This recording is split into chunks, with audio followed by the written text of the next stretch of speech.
туризм чист, турист кист ва туризм чанд намуд мешавад? Салом, ман Алишери Хайрулло ҳастам ва имрӯз бошад ба ин саволҳо ҷавобҳои худро мегирем. турист. баъди ин суханҳоро шунидан ҳар як шахс ба таври худ фикр мекунад.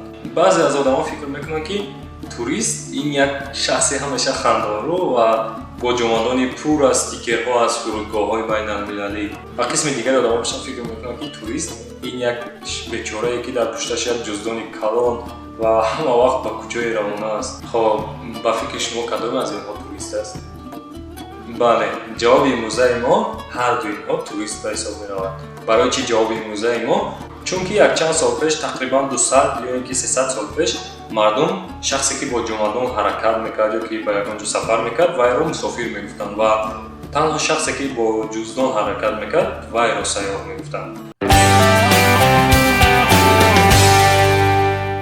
ана акнун биёед ба қоидаҳо назар кунем ки туризм чист. туризм яъне рафтан ё сайёҳати одамон ба дигар кишвар ё маҳал ба истиснои ҷои истиқомати доимӣ ба муддати аз 24 соат то 6 моҳ дар як сол ё ҳадди аққал як шабро бо мақсади фароғатӣ, тандурустӣ, варзишӣ, меҳмонӣ, таълимӣ, динӣ ва ғайра бидуни машғул шудан ба фаъолияте ки аз манбаъҳои маҳаллӣ пардохт карда мешавад. ва ногуфта намонад ки шахсе ки ҳама ин корҳоро иҷро мекунад, вайро турист ё ин ки сайёҳ меномад. гурӯҳбандии туризм бениҳоят зиёд аст. аммо созмони умумиҷаҳонии туристӣ ҳамаи онҳоро якҷоя карда ба 3 гурӯҳи алоҳида тақсим кардааст, ки онҳо дохилӣ, вурудӣ ва ташрифӣ аст. яъне барои мисол агар Тоҷикистонро ба ин 3 намуд мисол орем, туризми дохилӣ дар мисоли Тоҷикистон чӣ гуна аст?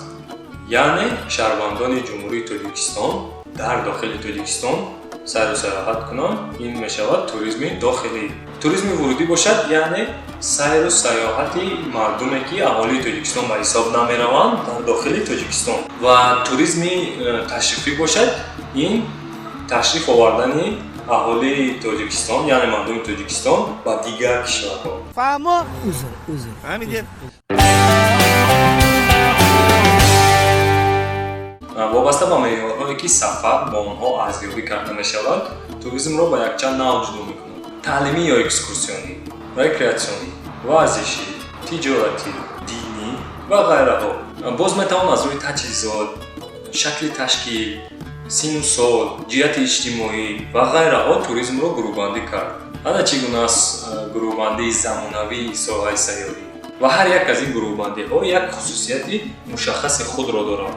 албатта байни мардум саволҳо бисёр пайдо мешаванд ки машҳуртарин инҳо кадомҳо ҳастанд.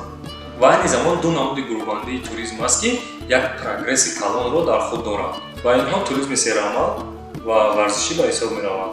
туризми серамал яъне чӣ?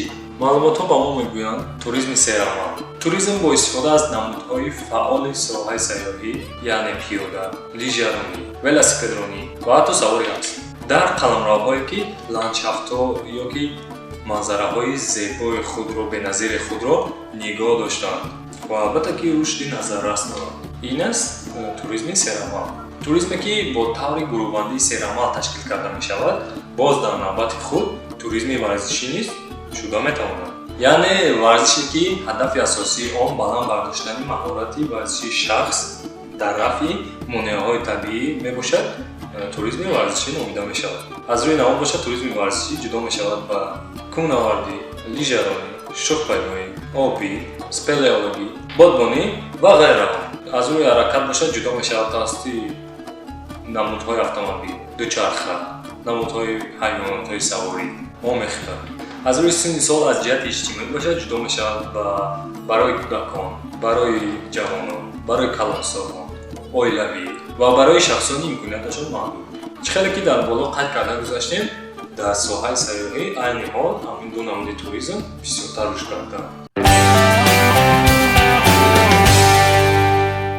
و برای امروز معلومات ها با انجام رسیدن. اگر سوال ها پیدا شود در کامنتر گذارید و البته که ما با آنها جواب میگوییم.